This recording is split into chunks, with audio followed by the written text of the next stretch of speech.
constructing a histogram for numerical data. So here are some scores for 18 students on a geography test. And here they are all listed here. I'm not going to read these all out loud because that's 18 different scores. So draw a histogram for these data. So if you didn't know what histogram meant, you can click on this little button here. And this is what a histogram is. So most students have seen a histogram before. They're just not aware that it's basically a bar graph. The only difference is it's usually grouped. So it's in groups. So instead of it just being one set of data for each, so like only 85 would be above 85. In this case, it's 80 through 85 would be above here. So the bars show how many of the scores lie in different intervals. And it just displays the data so you can kind of see where did most of the numbers land on the graph. All right, so what they want us to do in this one, and they don't quite give us the tools on the tutorial here, but what we're going to do is we're going to figure out how many numbers are in each interval, and we're just going to drag up a bar to match that. So we're going to draw a histogram. So they go through first, and they circle all the numbers that are in that first interval, 69 through 74, and then they pull the bar graph up here. And again, you'll get to see that a little bit more on the next page. So each one, they go through and they figure out how many are in each spot. So it ends up being 4, 4, 4, and 6. So let's go ahead and actually see how that works. Don't think, can I copy these? Copy. Don't think I can paste in this program. That would be great, but I don't think I can. Darn it. Okay. If you notice that I actually opened up my calculator over here on Alex, I need to play with these settings. I have actually watched videos where somebody highlighted it and immediately started adding for them. So that would be kind of a cool way or a cool thing to figure out if I could figure out exactly how I did it. But it did highlight and put all of those numbers in there for me. But it didn't. I don't have the ability to paste in my other program here. I want to unhighlight. There we go. Okay. So I'm just going to go ahead and write them out.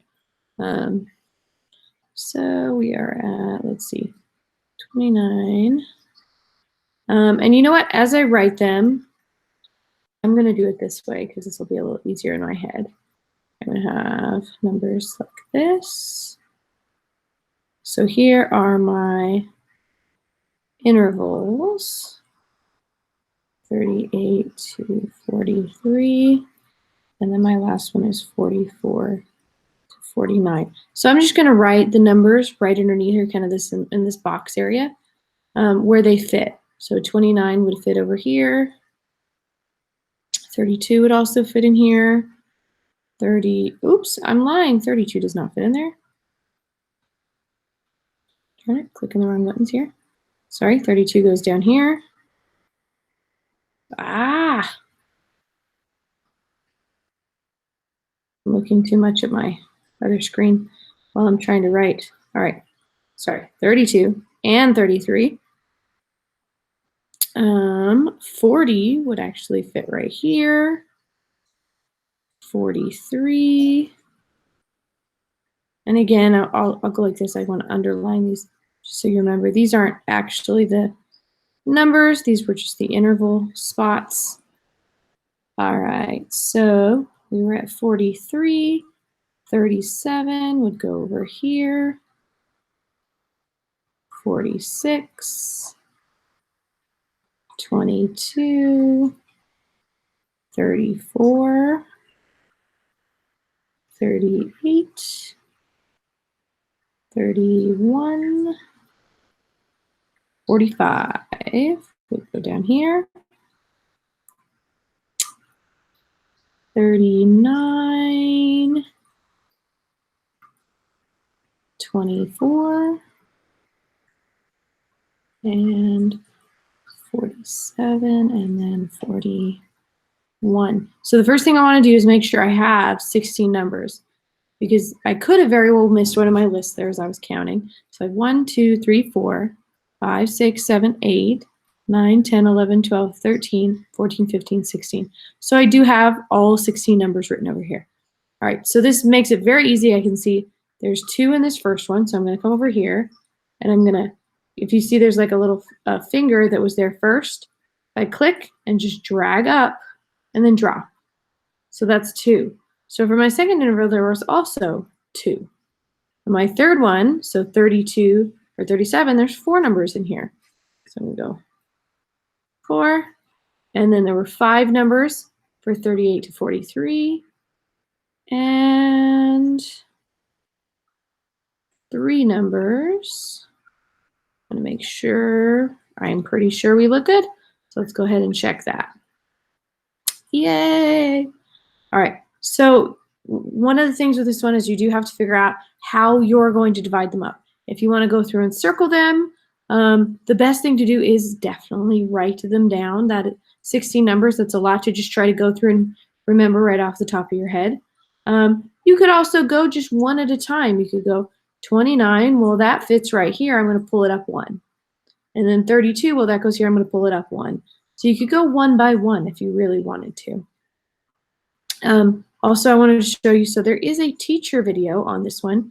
If you haven't seen this before, this is the teacher resource. So if you click here, this is actually a video I included from before that I found from the internet. All right, so let's go next.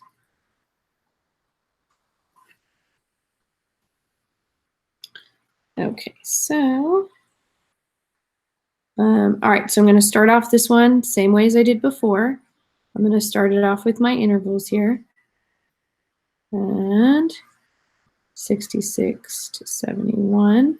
I only have 4 intervals on this one, so I can actually give it a little more space. And then 78 to 83, like that. Okay, so 65. And I'm going to do a different color for actually writing my numbers, just so that you can kind of see the differences here. So 65, then 80, 74 would go here. 75 would also go in here. 81, 83, 73, 71, 60, 76, 72, 82,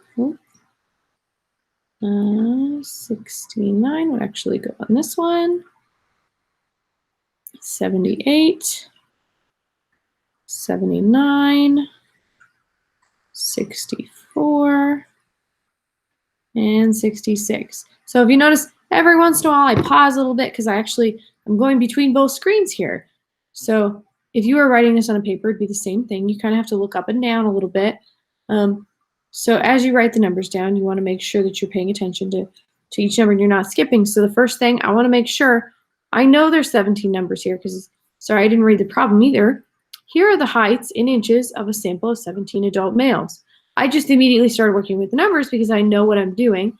We should always read the problem. It was a bad moment for me there. But I do know, because the problem told me there's 17. So I should have 1, 2, 3, 4, 5, 6, 7, 8, 9, 10, 11, 12, 13, 14, 15, 16, 17. So yay, I do have 17. So now I can just simply grab that first one. I know there's 3 in that first one because I can see the 3 red. There's 3 in the second one also. There are 5. So there are 5 in this one, in this third interval. And then in the last interval, there are 6. So we're going to go ahead and click check. Yay. All right. We have one more here. Erase this. Whoops. Erase. Not draw more. All right. I'm going to go back to my blue to write my intervals down.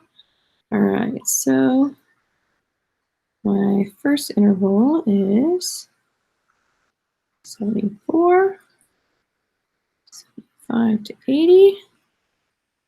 third interval, and fourth interval. So again, this one's just about sorting numbers. So first you sort them, and then you graph them. And really what it does is it just shows you where most of the results will lie when you're, not lies and not tell the truth, but lies and like where they will end up. All right, so 84 would go here. Then we have 89, 76, 81, 71, 90, 87, 92, 77, 79, 69, 74, 78, 70, 82, 91, 83, 88, and 85. All right, so again, first we want to make sure we do in fact have 19. Again, didn't read that sentence. I kind of read it to myself. I didn't read it out loud though. Here are the scores for 19 students on a geography test. So make sure you do read that. In this case, it doesn't necessarily matter what the numbers are for. We just need to know how many numbers there are and what the numbers are, like the actual list. The only reason this comes into context as far as students on a geography test is so once the information is on a graph, we know what it's for and why it's useful. So for the first and second intervals here, I have 4 students each. And then on this third interval, I have 1, 2, 3, 4, 5. And then we have 6 again. So that actually ended up the same as the last one. So these are scores on a geography test. So more students got a 87 to 92 than the other students. But if you look at majority, so if we look at, there's 4 and 4, if we put those together, we get 8. So that's the majority, or that's a bigger number than either of the other two. So a majority got lower than 80% on the test. But it doesn't look like anybody got lower than 69 points. We don't know how many points the test was to begin with, so we would really need more information to truly know how useful this chart was, because we don't even know if 92 is passing. What if it was a 200-point test? We have no idea. So we would just have to know a bit more before we actually went through and figured that out. But this is just the process of how to sort it and create a histogram.